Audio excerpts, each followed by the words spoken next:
Hair లాస్తో బాధపడిన వాళ్ళు ఎవరు ఉండరు. సో ఈ హెయిర్ లాస్ వచ్చినప్పటికీ మనకు ఇంటి దగ్గర హోమ్ కేర్ రెమెడీస్ ఎలా ఉన్నాయి. ప్రీవియస్ వీడియోస్లో ఆనియన్ గురించి డిస్కస్ చేసాం, తర్వాత క్యాస్టర్ ఆయిల్ గురించి డిస్కస్ చేసాం. ఇట్లా గ్లోబల్గా ఏదైనా బెస్ట్ ప్రొడక్ట్స్ ఉన్నాయా, మెడిసిన్స్ వాడకుండా ప్లాంట్ బేస్డ్లో మంచి ప్రొడక్ట్స్ గ్లోబల్లో ఏమున్నాయి. సో అలాంటి కోలోకి వచ్చేదే ఈరోజు నేను చెప్పే డ్రగ్. దాని పేరు కమినోమోటో. ఇది ఒక జపనీస్ డ్రగ్. ఇది హెనోకి అనే ఒక ప్లాంట్ ఎక్స్ట్రాక్ట్ నుంచి తయారు చేస్తారు. ఏంటి కమినోమోటో? మీరు ఆన్లైన్లో సెర్చ్ చేసినప్పుడు దీని మీద షాంపూస్, సీరమ్స్, హెయిర్ గ్రోత్ సంబంధించిన చాలా ప్రొడక్ట్స్ ఉన్నాయి మార్కెట్లో. ఈ రూట్ ఏదైతే కమినోమోటో ఎలా పనిచేస్తుందంటే, అది ఫస్ట్ ఆఫ్ ఆల్ ఇది యాంటీసెప్టిక్ ప్రాపర్టీస్ ఉంటాయి దీనికి. తర్వాత అది హెయిర్ రూట్ మీద వర్క్ చేస్తుంది. బ్లడ్ సప్లై అంటే చిన్న చిన్న క్యాపిలరీస్, మనకి హెయిర్ రూట్ థిన్నింగ్ అయినప్పుడు బ్లడ్ వెజల్స్ చిన్నగా అయిపోతాయి. సో మళ్ళీ ఆ బ్లడ్ వెజల్స్ని రిస్టోర్ చేయడానికి చాలా బాగా వర్క్ చేస్తుంది. దాంతోపాటు హెయిర్ ప్యాపిల్ల మీద వర్క్ చేస్తుంది.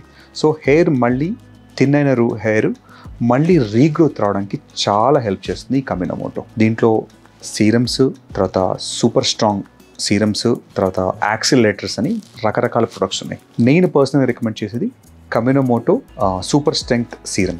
ఇది 150 ml ఉంటుంది, గోల్డ్ కలర్లో ఉంటుంది. ఇది సంథింగ్ నేను ఫ్యూ పేషెంట్స్ నేను వాడటం చూశాను. They got very good results. ఇది ఆన్లైన్లో దొరుకుతుంది, గ్లోబల్ ప్రొడక్ట్. ఇది అమెజాన్లో ఉంది. తర్వాత మీరు ఇంటర్నేషనల్ ట్రావెలర్స్ అయితే మీకు బయట చాలా చోట్ల దొరుకుతుంది. ఈ కమినోమోటోది ఖచ్చితంగా హెయిర్ లాస్ రెమెడీస్లో ఆర్ హెయిర్ లాస్ రివర్స్ చేయడానికి ఖచ్చితంగా ట్రై చేయాల్సిన నెంబర్ 1 ప్రొడక్ట్ కమినోమోటో. సో మీకు హెయిర్ కేర్ అంటే కమినోమోటో ఒక్కటే సరిపోదు. దాంతోపాటు ఖచ్చితంగా మీరు గుడ్ న్యూట్రిషన్, తర్వాత గుడ్ క్లెన్జింగ్ ఖచ్చితంగా ఉండాలి. మీకు ఇది హోమ్ కేర్ సరే కనుక మనకు వర్క్ చేయకపోతే, అంటే మీరు ట్రై చేసి యూజువల్లీ 3 monthsలో రిజల్ట్స్ స్టార్ట్ అవుతుంటాయి. కనుక వర్క్ చేయకపోతే ఖచ్చితంగా మీరు మెడికల్ హెల్ప్, మీరు హెయిర్ స్పెషలిస్ట్ కానీ రీడిఫైన్ కస్టమర్ కేర్ కానీ మీరు సంప్రదిస్తే మీ స్కాల్ప్ కండిషన్కి ఇంకా ఏదైనా ఆల్టర్నేట్గా మనం బెటర్ చేయగలుగుతాం అనేది మేము చూసి చెప్పగలుగుతాం.